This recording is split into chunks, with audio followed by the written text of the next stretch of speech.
ये साफ है कि इंडोनेशिया के पास सस्ते जलीय कृषि क्षेत्र में वैश्विक नेतृत्व हासिल करने की क्षमता है। इस देश में सस्टेनेबल एक्वाकल्चर गांवों के लिए कुछ नए जबरदस्त मछली फार्म प्रस्ताव हैं। ये गांव सब कुछ उपलब्ध कराएंगे, जैसे खेत, कचरा संग्रह प्रणालियां और नवीनीकरणीय ऊर्जा स्रोतें। इसके अलावा ये अर्थव्यवस्था और प्लेनेट के लिए भी फायदेमंद होगा।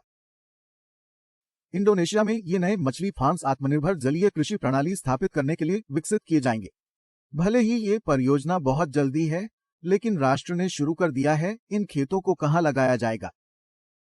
मछली फार्म अपनी मछलियों के लिए पुनर्नवीनीकरण, पानी और सौर ऊर्जा जैसे नवीनीकरणीय संसाधनों का उपयोग करके एक स्थायी पारिस्थितिकी तंत्र बनाएंगे। इन गांवों को खाद्य और धन के मामले में आत्मनिर्भर बनाना सरकार का प्राथमिक उद्देश्य है। इसके साथ ही इंडोनेशिया के पास नए मछली फार्म बनाने की योजना है, ताकि देश की बढ़ती आबादी को टिकाऊ रूप से खिलाया जा सके। डबर्स द्वारा संचालित गांवों में मछली फार्म होंगे और हर समुदाय अपने जलीय कृषि उत्पादों के लिए जिम्मेदार होगा। टिकाऊ मछली उत्पादन कई तरीकों से होगा, जिसमें से एक है मछली तालाबों के अंदर समुद्री शैवाल का उपयोग करके एक कृत्रिम रीफ बनाना। इसके साथ ही खेतों में एक बंद लूप प्रणाली का भी उपयोग होगा, जो पानी और पोषक तत्वों को रिसाइकल करेगा, जो बहुत ही अच्छा है। मछली पालन से सरकार को नया राजस्व मिलने के साथ साथ स्थानीय लोगों को रोजगार के अवसर भी मिलेंगे। ये प्रोजेक्ट इंडोनेशिया में खाद्य सुरक्षा के लिए बहुत महत्वपूर्ण हो सकता है। नए मछली फार्म गांव इंडोनेशिया की जलीय कृषि प्रणाली को हमेशा के लिए कैसे बदलेंगे और इससे अर्थव्यवस्था और पर्यावरण पर क्या असर होगा? इस साल के अंत तक इंडोनेशिया की उम्मीद है कि जलीय मत्स्य पालन के 136 गांवों का नेटवर्क स्थापित हो जाएगा। ये प्रोग्राम सरकार के समुद्री भोजन जैसे झींगा, लॉबस्टर, केकड़ा और समुद्री शैवाल जैसे निर्यात को बढ़ाने के लिए एक घटक है, जो सरकार द्वारा प्रोत्साहित हो रहा है। प्रस्ताव को मंजूरी मिल गई है, लेकिन विशेषज्ञों ने चेतावनी दी है कि ये सावधानीपूर्वक पर्यावरण नियोजन के बिना सफल नहीं होगा, जिसमें मैंग्रोव वनों के विनाश को रोकने और कुशल कचरा निपटान के लिए सुरक्षा उपाय शामिल हैं। हालांकि इंडोनेशिया एक प्रमुख आपूर्तिकर्ता है। देश के मछली फार्मों को समर्थन देने के लिए देश के कार्बन समृद्ध मैंग्रोव वन और अन्य महत्वपूर्ण तटीय पारिस्थितिक तंत्रों का लंबे समय से बलिदान किया जाता रहा है। दिसंबर में इंडोनेशिया के मत्स्य पालन मंत्रालय ने बताया कि देश में इन जलीय कृषि गांवों में से 6 स्थापित किए गए हैं और 2022 के अंत तक 130 और जोड़े जाने की योजना है। झींगा, लॉबस्टर, क्रैब और सीवीड कुछ उच्च मूल्य वाली जलीय कृषि वस्तुएं हैं जो इन गांवों में उगाई जाएंगी। डबर्स द्वारा संचालित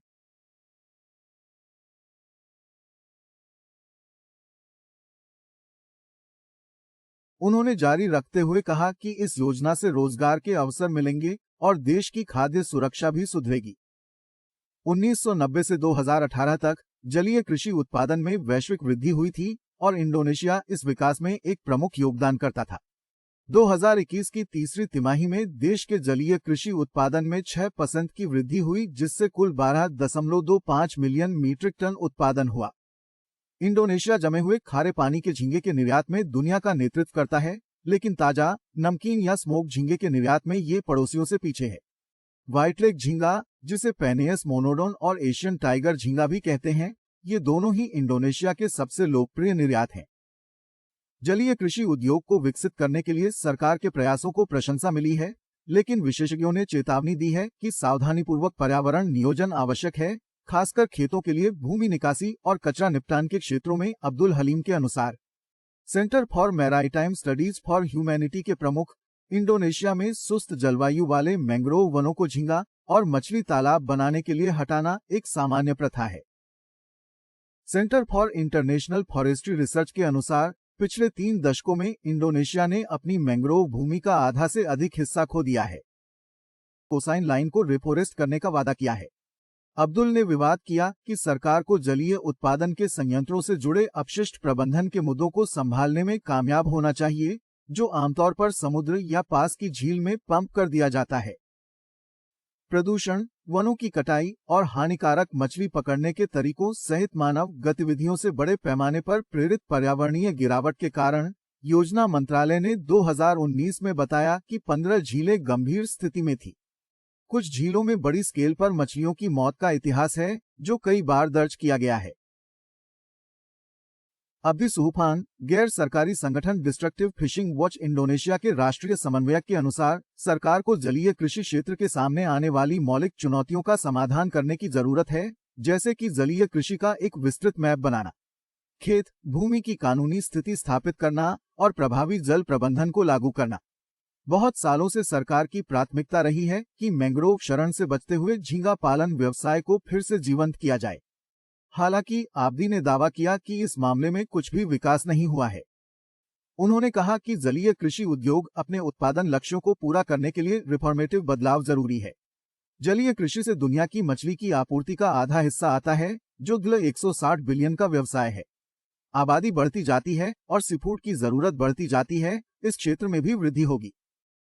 इंडोनेशिया वैश्विक समुद्री खाद्य उद्योग में एक महत्वपूर्ण खिलाड़ी है। डबवर्स से चलाया गया।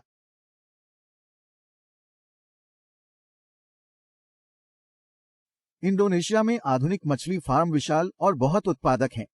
वे कटिंग एज तकनीक का उपयोग करते हैं, जो तेजी से मछली उत्पादन करता है। डबवर्स द्वारा संचालित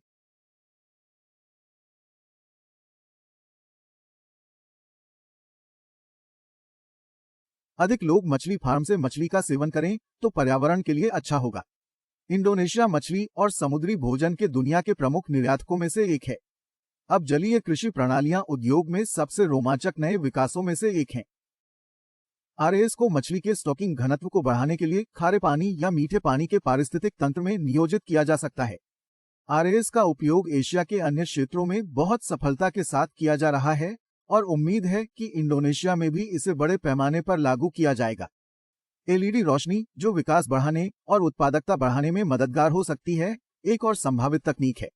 पौधों के विकास के लिए एलईडी लाइट को विशेष तरंगों पर ट्यून करना उपयुक्त होता है। यह मछलियों पर भी उसी तरह का प्रभाव दिखाता है। इंडोनेशिया मछली जलीय कृषि से बहुत कुछ हासिल कर सकता है। ये छोटे स्तर पर काम करने वाले किसानों की आमदनी में वृद्धि करके ग्रामीण समुदायों की मदद करता है। मछली पालन जंगली मछली आबादी के संरक्षण में मदद करता है, जो एक वैकल्पिक खाद्य स्रोत है। साथ ही मछली पालन पानी की गुणवत्ता और अन्य पर्यावरणीय लाभों में सुधार कर सकता है। मैंग्रोव जंगलों में मछली पालन के लिए उपयोग किए जाने वाले इन जंगलों में तटीय क्षरण कम किया जा सकता है और अन्य प्रजातियों को एक सुरक्षित आश्रय भी मिल सकता है। संक्षेप में, मछली पालन का इंडोनेशिया और उसके लोगों पर कई सकारात्मक प्रभाव पड़ता है। 17,000 से अधिक द्वीपों और कुल 54,716 किलोमीटर तटरेखा के साथ इंडोनेशिया दुनिया का सबसे बड़ा द्वीपसमूह है।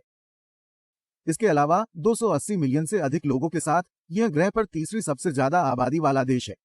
ये मछली फार्मों की सफलता जलीय कृषि के लिए पूरी दुनिया में बड़े परिणाम ला सकती है। नतीजतन, उनके पास समुद्री भोजन के लिए बढ़ती उपभोक्ता मांग को पूरा करते हुए दुनिया के जंगली मत्स्य पालन पर कुछ तनाव को कम करने की क्षमता है। इंडोनेशिया में सुस्त जलजीवन पालन उद्योग को एक व्यवहार्य उद्योग बनाने के लिए कुछ बाधाओं को हटाना जरूरी है। संक्षेप में, पागल टिकाऊ जलीय कृषि गांवों की स्थापना के लिए इंडोनेशिया की कट्टरपंथी नई मछली फार्म योजना समुद्री मत्स्य पालन की कमी को कम करने के लिए एक शानदार रणनीति है। इन गांवों को तट के पास बनाया जाएगा ताकि यात्रा और ट्रैफिक कम हो सके और प्राकृतिक पर्यावरण पर उनका असर कम हो। गांव वालों के पास अगले कुछ सालों तक एक भरोसेमंद आय होगी और इस रणनीति के कारण मछली के स्टॉक को संरक्षित रखा जाएगा।